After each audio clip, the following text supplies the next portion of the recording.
So every Viking goes to battle and likes to raid, but we don't do it for fun. Vikings go to raid and steal and plunder, and we love to celebrate our plunder and celebrate our loot. So I've got a little Viking show and tell. I brought some of the loot that I've stolen from the show Vikings. I'm going to share today the sundial That's a good one. that we used in the very first cool. the very first show where we went west, and we put that into the bucket, and that combined with the sunstone as well. Oh yeah, the something that stone, Travis Fimmel really wanted to sunstone. get his hands on, but when he went looking for it on his last day, it was already gone. Does he know you have it, Clive? Does he know you have it? He does now. He does now. I don't know if Travis doesn't ever watch anything. So. So that's That's my awesome. Viking show and tell. But I was wondering, Ben, if you would share some of your Viking loot. I mean, even though I stole mine, you won yours fair and square. But what have you got you can show us today? Yeah, so man, I probably got one of the most special pieces of jewelry. I don't know if anything will ever surpass it, but it's our Super Bowl ring. And so it's Ooh, that's sparkly. Yep. So there's a total of 57 diamonds. Whoa. The blue horseshoe is sapphire. Wow. And then I don't think you'll be able to see it, but on this side of the ring, in the horseshoe, there's like a red. I don't know if we can see it. Is that a red stone? ruby? Yeah, there's a red over the 86. There's a red ruby. Yeah, and that red ruby.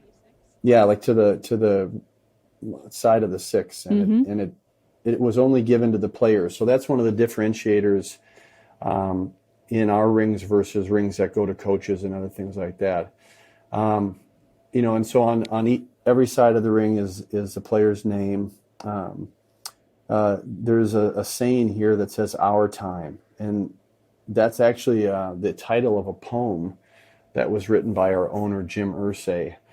And that was his kind of stamp on this ring. And then on the other side, we have Indianapolis, and then we have the actual score of the game.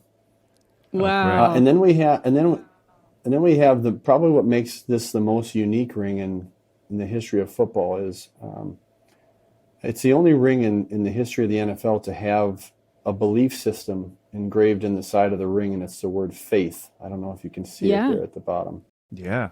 Yeah, look at that. And so that was Tony Dungy, right? And so there's no religious connotation that's actually a part of it. It is more focused on how do I get 53 men from 53 different parts of the country with 53 different backgrounds, political views, religious views, family situation. How do I get these guys to come together? Because his whole goal was to build a family, right? And the acronym for family in football is forget about me, I love you.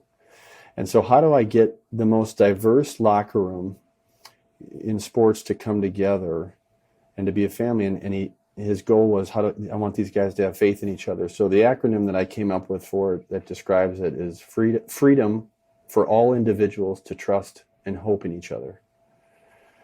That's a universal belief right there. It doesn't matter whether you're a cast of a show or you're a NFL football team. If you can get all members of that team to trust and hope in each other, forget about it. It's over. It's over. I mean, the camaraderie, the morale, and then you experience the best performance you can get when you create that. So that's what makes that ring unique.